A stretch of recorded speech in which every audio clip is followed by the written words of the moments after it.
Again. Hello class, we're going to be doing our CGI problem, our word problem for today. We've got our notes to the side to help us remember what we need to find within our problem to help solve.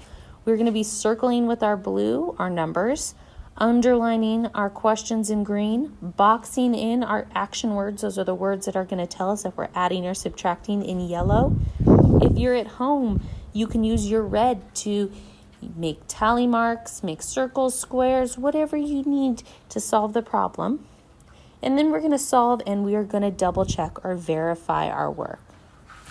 I'm going to be reading the problem twice to you. First, we're going to read it a little quickly.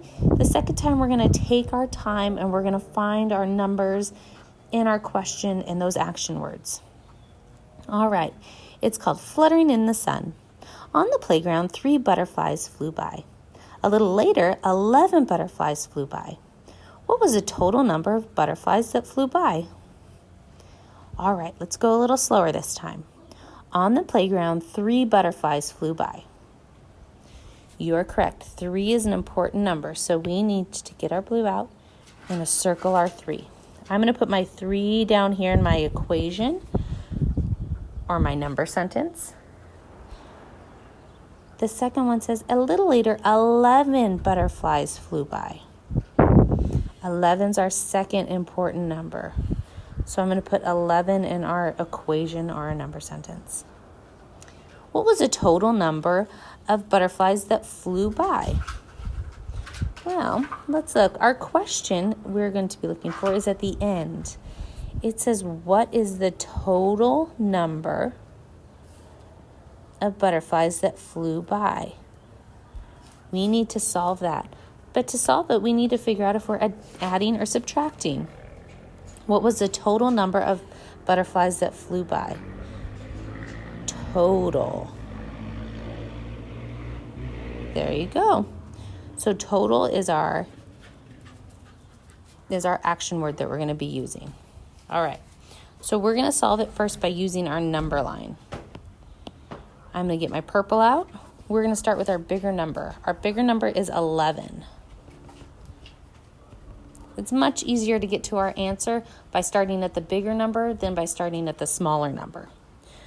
So we're going to be adding our 3 more. So let's jump up 1, 2, 3. Remember, we're jumping up toward the bigger numbers, not to the smaller numbers. So our answer that we got for our number line is a 14. But we need to double check or verify our work. So we're going to go up to our 10 frame.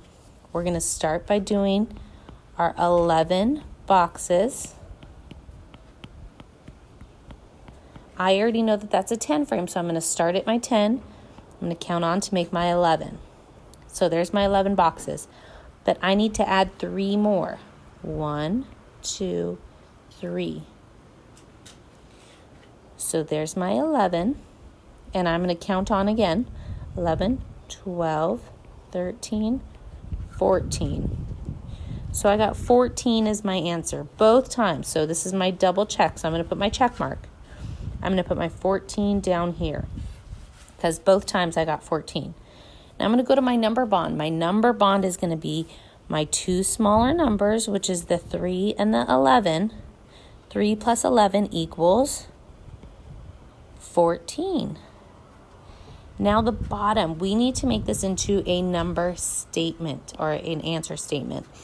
The question is, what was the total number of butterflies that flew by? We can't just say 14. We need to be able to put it into a sentence so that whoever is reading the answer knows exactly what the answer is about. So what was the total number of butterflies that flew by? We are going to say there were 14 butterflies that flew. I'm running out of room, but I'm going to put by down there.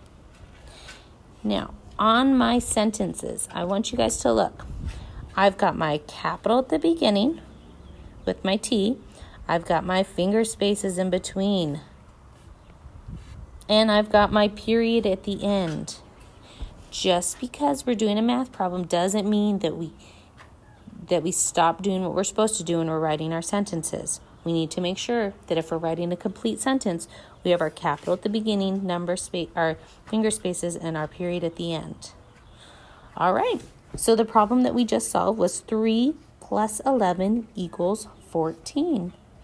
Very good job for today, you guys. Have a wonderful day. Bye.